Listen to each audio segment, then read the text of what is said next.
Donc, il y a des hommes qui n'ont aucune envie de transcender leurs conditions sociales. Je suis né dans la pauvreté, dans des conditions pas de quoi se la péter, même malgré ma condition de vie précaire, j'ai reçu tout l'amour qu'un enfant doit, mais aussi toute la discipline qui va avec. J'étais heureux avec le peu que j'avais. Le simple fait de voir mes parents. Moi, franchement, la main dans la main, le soir, tout est conscient, c'était quelque chose qui me rassure. Même quand j'étais dans le milieu des enfants plus aisés, plus riches que moi, tout est conscient, j'étais toujours fier de moi parce que je connaissais mes capacités. C'est OK que je n'ai pas tout, hein, que je n'ai pas tout ce que je veux, tout ce que je veux m'acheter. Mais je sais que je vais travailler durement pour transcender, enfin, pour transcender mon niveau financier. Je sais que je ne peux pas avoir X choses, mais j'étais conscient que je pouvais compenser cela par une autre compétence. Et tout ça, dès le bas âge. Comment j'avais ces gens d'esprit? Les amis, c'est l'éducation. J'ai eu une base solide pour me préparer à la dureté du monde extérieur. Et en grandissant, justement, je me suis éduqué avec les expériences des autres aussi. Et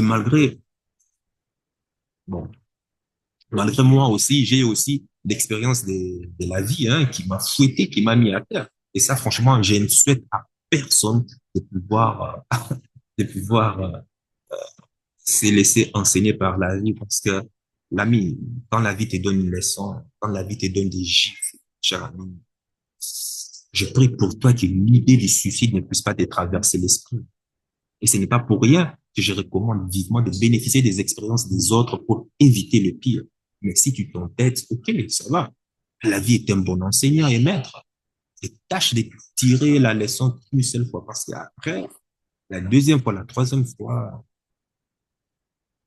tu risques d'être trépassé si tu n'es pas solide. Je sais que transcender sa condition, c'est difficile. Lire des livres sur la finance, l'investissement immobilier, peu importe. S'intéresser au mindset des personnes qui réussissent leur vie, ce n'est pas facile, je le sais. T'as plein de gens qui préfèrent jouer à la PlayStation, recevoir leur salaire. Ils, ils sont gérés par l'État. Pour eux, leur vie, ça leur va très bien. Ils n'ont aucune envie de changer du système ou de changer leur paradigme. Ils ne veulent pas. Et si tu leur traites, par exemple, d'hommes de faible valeur, ça leur va. Ils sont à l'aise avec cette condition et ce qualificatif. Ils préfèrent la vie facile d'un homme de construction, d'homme de sécurité. Ils préfèrent cela plutôt que la vie difficile d'un homme libre, d'un homme de haute valeur qui est en train de se construire. Et je ne te cache pas, pour être un homme de haute valeur, je ne te cache pas, pour être un homme construit, je te l'ai dit déjà, que ce n'est pas une vie facile. Tous ceux qui disent le contraire, franchement, ce sont des marchands de rêves. La vie d'un homme de haute valeur, c'est l'enfer. Tu as la pression à tous les niveaux. Pression fiscale, pression financière, pression de tes collabos, pression familiale, pression sociale. Et en plus de ça, tu as la casse-couille de ta femme, qui est une chiante constipée et endurcie. Une éternelle chiante qui se cache dans le déni pour te tester à longueur de journée pour à chaque fois te remettre à zéro. Enfin, à zéro, elle le fait sans le savoir, mais bon, sa condition biologique.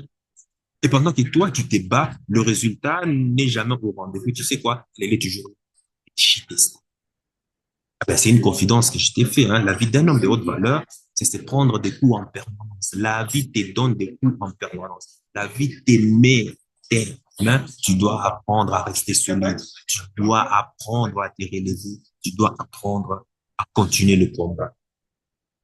Parce que la femme bien éduquée qui comprend ces notions et comprend la psychologie d'homme de haute valeur s'ajuste pour rendre justement le quotidien de l'homme de haute valeur plus douce, calme et dans tous les niveaux possibles et dans tous les sens du terme.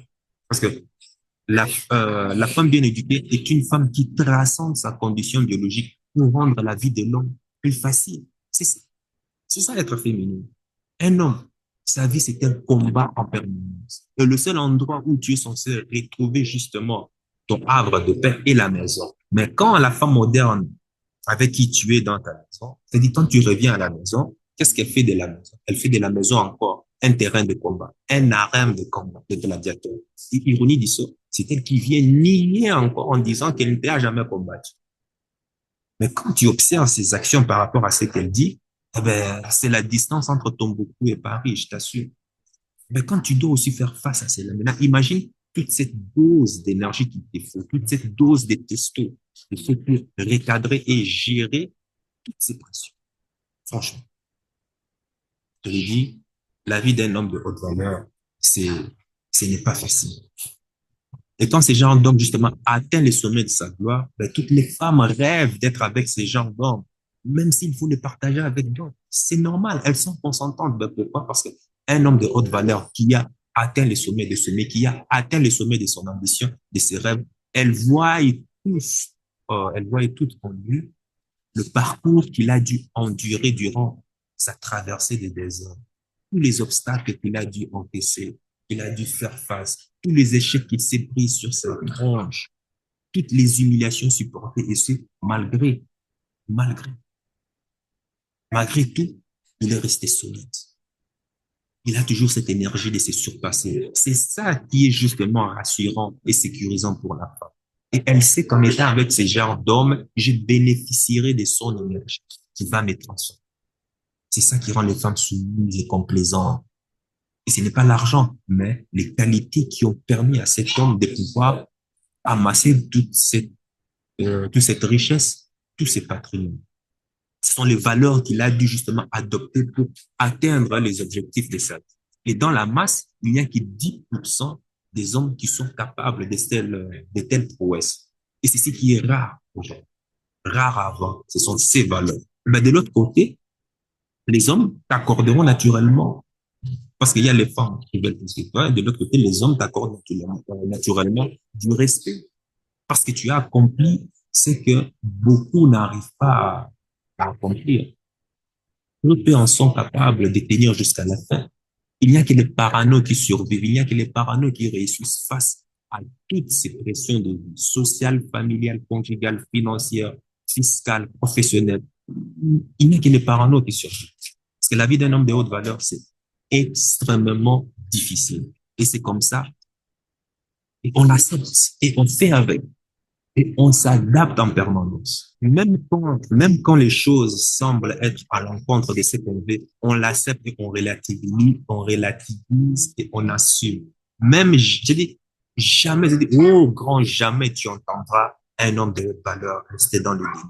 On accepte d'être responsable de tout ce qui nous arrive. Parce que si notre présence est là, c'est à cause de notre présence que la femme se comporte. Parce que si notre présence physique n'était pas là, cette femme ne se comporterait jamais de la sorte. Cette femme ne nous manquerait jamais de respect. Probablement, elle le ferait auprès d'un autre homme, mais jamais devant nous. Donc, si elle le fait quelque part, c'est parce que quelque part, il y a l'union de deux personnes. Et l'union de deux personnes est toujours conflictuelle, parce qu'on a différentes aspirations, on a différentes notions, on a reçu différentes éducations. Et s'accommoder et s'unir face à cela n'est pas toujours chose facile. Parce que si tu étais soumis à ta condition sociale, ben peut-être que la vie serait moins dure. Si tu avais voulu suivre le troupeau comme tout le monde, ben ta souffrance serait partagée avec tout le monde. Mais là, tu as voulu t'écarter du troupeau. Alors, assume. Et nous assumons. Et tu dois assumer. Et là, tu as pris ton courage à deux mains pour parler à cette fille. Tu as décidé de former un couple. Alors assume aussi la divergence d'énergie, même si c'est une chiante constipée, enrôlée par la maladie du modernisme et du féminisme. On assume, c'est comme ça, c'est la vie n'a jamais été facile, c'est toujours comme ça. Si cette femme se comporte, si cette femme est chiante, ça, ben, écoute, qui l'a abordé au début? Qui a voulu que qu'elle soit en couple avec toi? C'est toi. Parce que c'est toi qui as entrepris cette démarche. Alors assume, recadre et gère cela. Même à la naissance, lorsque nous venons au monde, nous venons en pleurant. Tu viens au monde, tu déchires le vagin de ta mère. Tu te prends toute une bouffée d'oxygène qui te brûle le poumon. Et en plus de ça, le médecin te fout deux ou trois claques sur tes petites fesses de grenouilles dans le but de te faire respirer. Tout le départ, déjà, la vie te dit déjà bienvenue dans la merde. Et tu sais déjà qu'en venant au monde, déjà, quand tu pleures, tu sais déjà que tout va en couille. Tout part en couille. Tu étais confortable dans le ventre de ta mère et la sortie est violente. Tu déchires tout. Tu dois encore te battre pour respirer. Observe quand un enfant vient au monde. Tu comprends ce que c'est la violence de la vie. Faut pas oublier que l'État, pour revenir à notre sujet, que l'État, c'est nous. Et ça, on oublie ça facilement. L'État, ça n'existe pas. L'État, ça collecte notre argent et ça fait les travaux nécessaires à notre conditionnement de vie confortable. L'État ne produit jamais l'argent. L'État collecte notre argent issu de notre travail, donc l'impôt, et il doit gérer les choses qu'on a décidé collectivement de lui déléguer. L'État, c'est comme l'État, c'est comme le syndic, c'est comme un syndic à l'échelle du pays, ni plus ni moins. Faut pas lui donner de rôle magique, de rôle extraordinaire. Faut pas lui donner non plus de rôle de sauveur. Non, ce n'est pas son rôle, ça.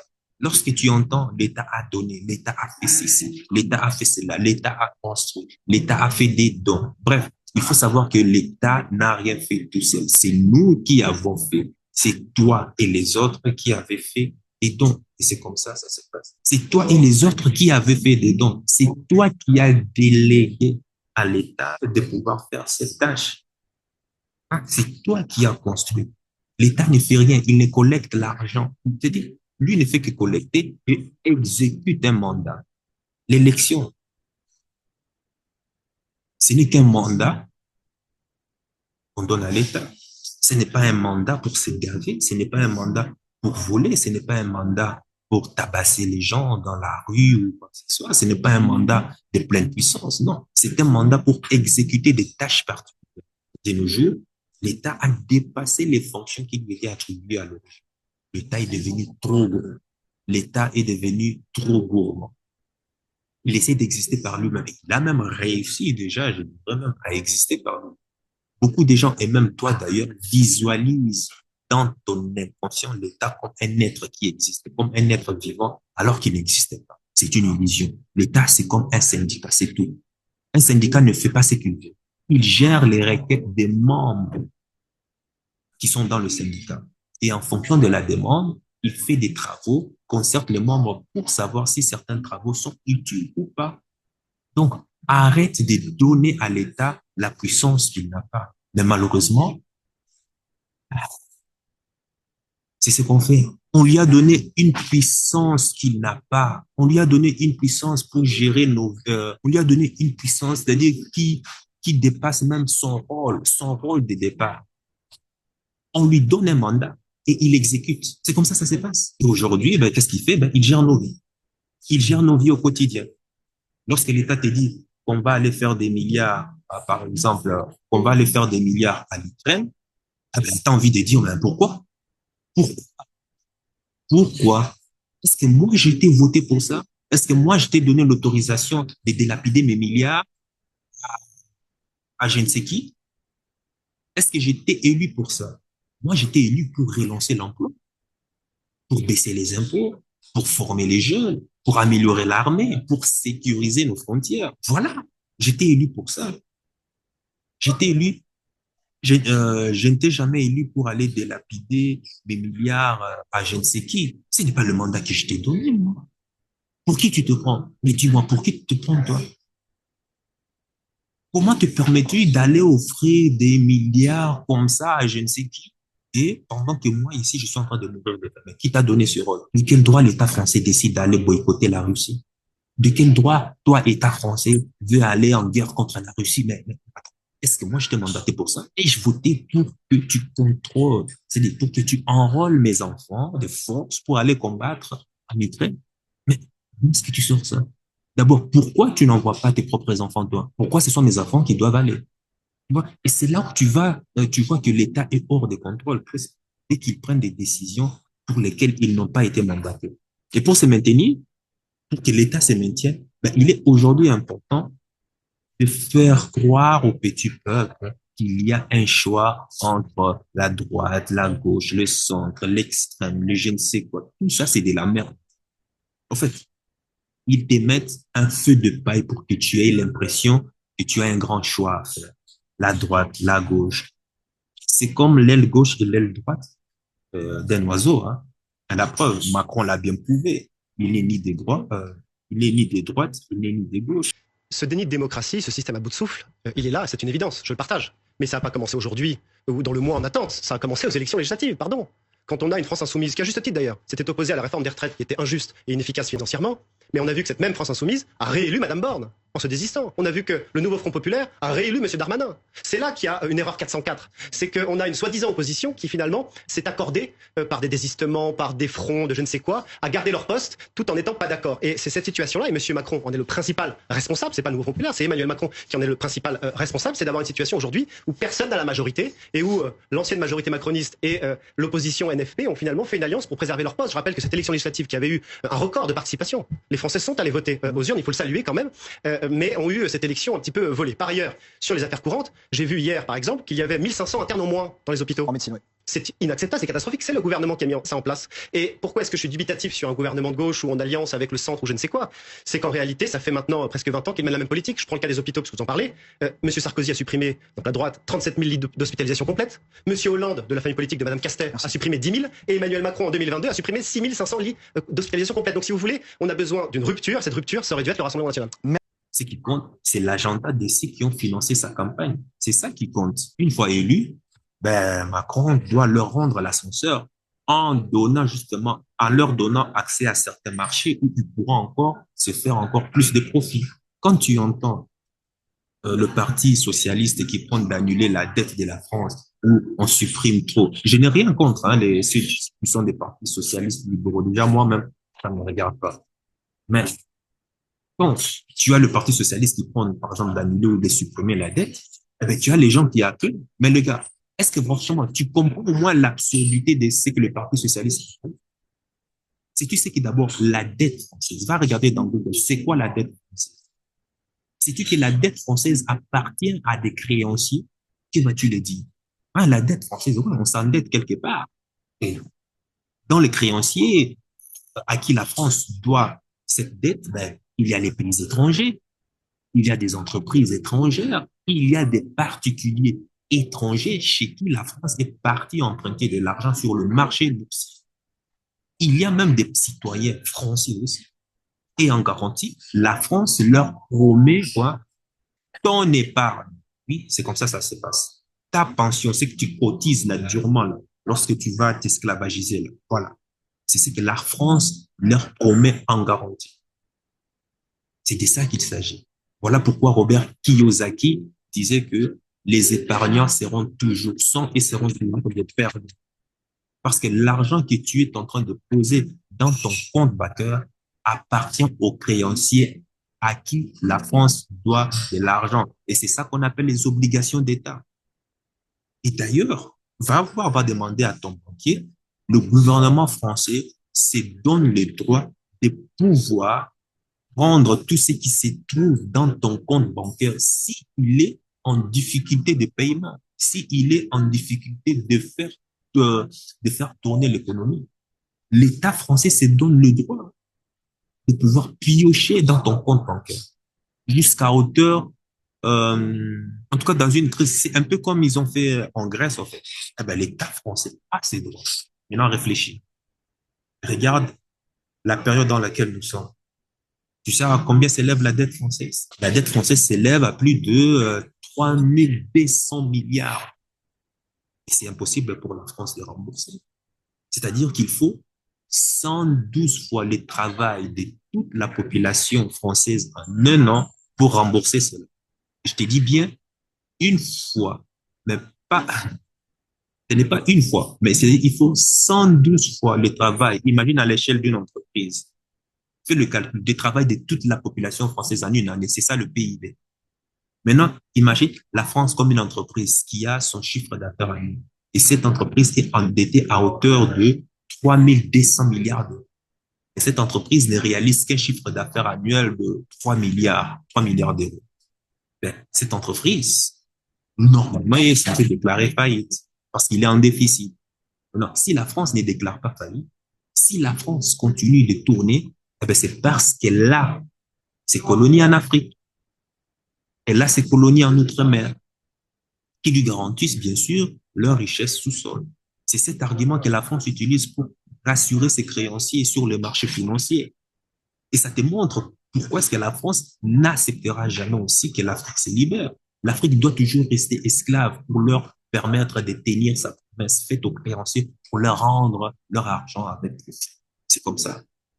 Et d'ailleurs, toutes les personnes que tu vois, les Bernard Arnault, les personnes les plus riches de la France, ils sont plus riches simplement parce qu'ils ont profité de la vie des rentes qu'ils ont grâce à l'Afrique, hein, c'est tout. La France n'est qu'un rentier. La France n'a jamais créé quoi que ce soit. La France n'a jamais créé des valeurs, contrairement au Vietnam, contrairement à Taïwan, contrairement à la Corée du Sud. La gloire, la France glorieuse, les 30 glorieuses, c'est dû grâce à l'Afrique. Ces grosses entreprises, les CAP 40, se sont gavées grâce à l'Afrique. Et comme aujourd'hui, l'Afrique est en train de leur filer entre les mains, ben, ils savent que tout va en couille. Vous verrez bientôt, d'ici là quelques années, vous verrez tous ces milliardaires qu'on prétend milliardaires. Dès que l'Afrique leur filera des mains, ils vont tous tomber. Sinon, comment est-ce qu'elle fait? Si elle fout tout en l'air, ben, allez, allez vous faire foutre en l'air, ben, ça sera la guerre totale. Parce que la Chine qui a acheté la dette française ne va pas accepter cela. Il va envoyer son armée pour saisir tous les coffres forts d'or dans les banques nationales pour se rembourser. Regardez, c'est exactement le même scénario qui est arrivé à la Grèce. La Grèce aujourd'hui, la Grèce est en train de vendre ses terres, la Grèce est en train de vendre ses îles. La moitié de la Grèce appartient déjà aux Chinois. Est-ce que tu le sais déjà? Voilà pourquoi ceux qui ont créé ce système pourri veulent coûte que coûte qu'il y ait une troisième guerre mondiale. C'est-à-dire pour répartir à nouveau à zéro. C'est-à-dire on supprime tout, on efface tout, on répare à zéro avec encore, comme ce qu'on appelle une belle croissance. Et là, tu comprends pourquoi les pays vont en guerre, hein, les pays, les vont en guerre, là, les Occidentaux, là, veulent à tout prix provoquer Poutine pour qu'il pète tout. Bref, ça, c'est un autre sujet. Mais je te conseille franchement vivement de prendre ta vie en main. Il faut t'éduquer. Et je sais que l'éducation, c'est très dur. Donc, voilà pourquoi il y a cette chaîne, hein, parce que nous sommes à plusieurs. Si on est à plusieurs, la douleur est supportable. La souffrance peut être encaissable. Voilà pourquoi il faut un cerveau collectif, des gens qui ont le même objectif. Et on se soutient dans la réalisation progressive quotidienne de nos objectifs. Notre but en tant qu'homme, c'est simplement de réussir sa vie, peu importe la niche dans laquelle tu es. C'est mieux ainsi que de pouvoir aller tout seul. Et je vais dire que c'est mieux de connaître, en fait, c'est mieux de connaître que malgré la vie difficile, il y a un autre Michaelis au bout de la planète qui s'applique aussi et qui est là pour me motiver à avancer. Et quand je suis limité et que quand j'ai des problèmes, je sais que je peux compter sur le cerveau collectif des hommes. Et cela a été le secret de mieux garder, hein, de tous les hommes qui sont de ce monde. Ils étaient connectés dès le départ à un réseau de geeks qui partageaient la même passion, la même histoire. Et le futur a fait le reste. Enfin, pas forcément la même histoire, mais en tout cas, dès le départ, il y avait un rêve, il y avait un rêve. Alors, ils étaient interconnectés. Et l'histoire, on la connaît. Mais avec le réseau, c'est encore plus puissant. Le cerveau collectif a des conditions, bien sûr, très particulières. On va pas, bien sûr, s'unir comme ça et puis, ben voilà, allez, on y va et puis on se met en route, on travaille pour réussir notre vie. Non, ça ce n'est pas comme ça. Il y a des conditions. On ne s'associe pas avec n'importe qui ou avec n'importe quoi. Dans la plupart des groupes que je vois, des entrepreneurs, hein, c'est juste des gens qui s'ennuient à la maison, qui ont envie d'avoir simplement une vie sociale, quoi, hein, de la compagnie et autres. Et hop, on réserve un resto au bar pour se taper quoi? La causette. C'est tout. Mais alors, comment veux-tu avancer comme ça?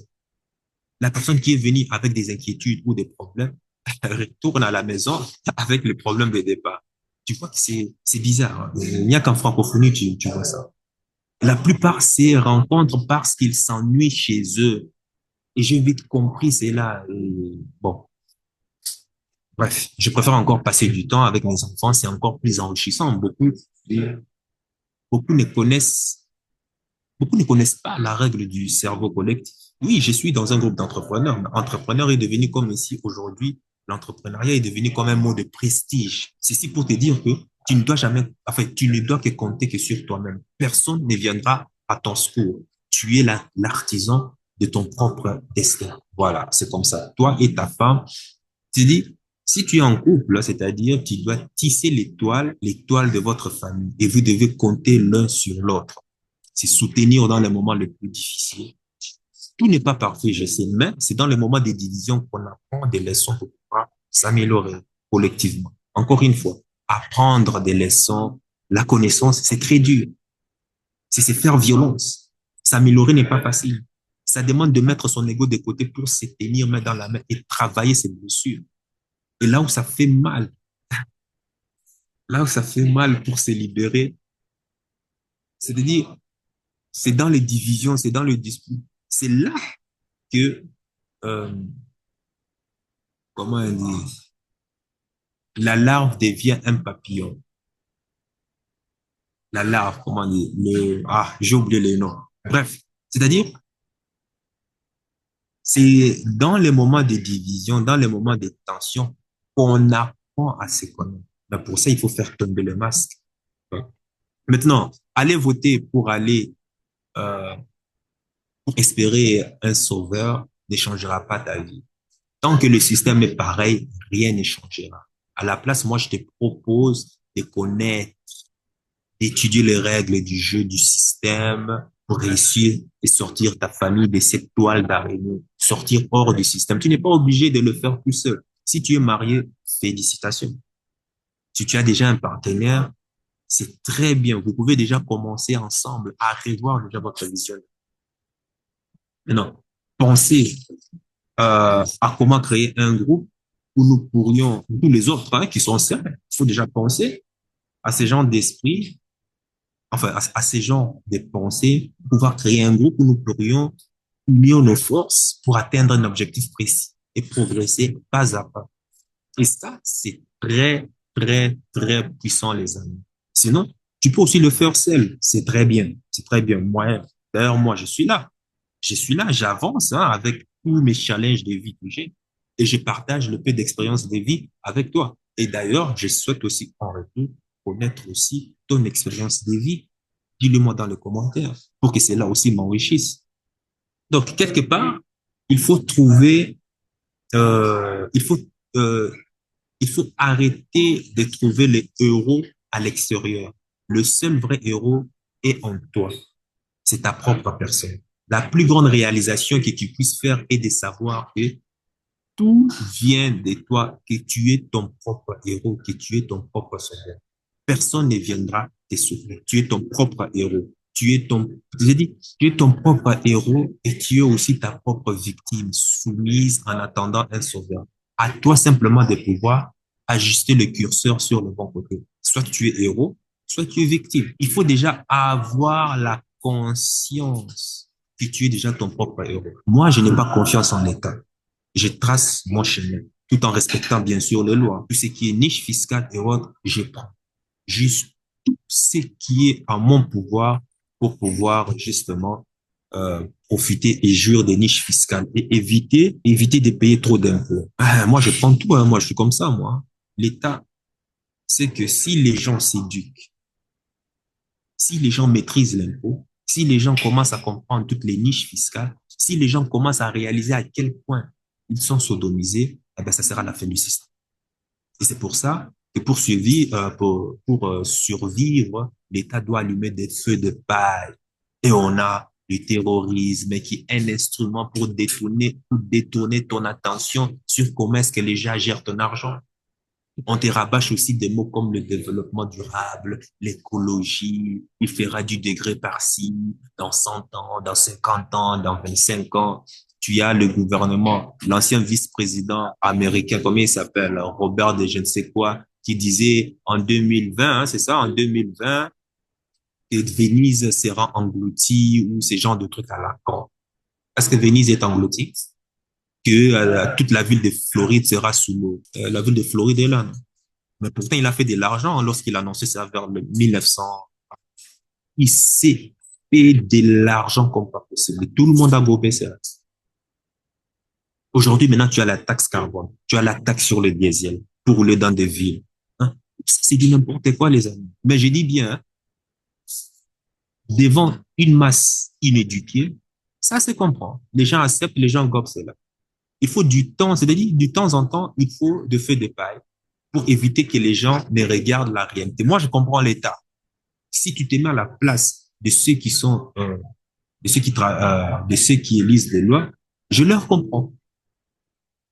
Tu verras, on ne va pas te dire qu'il y a un problème sur le parce que tu en payes des trop, mais ils vont te dire qu'il manque de pistes cyclables, des éoliennes pour être en équilibre, pour clôturer le budget. Bon, bien là.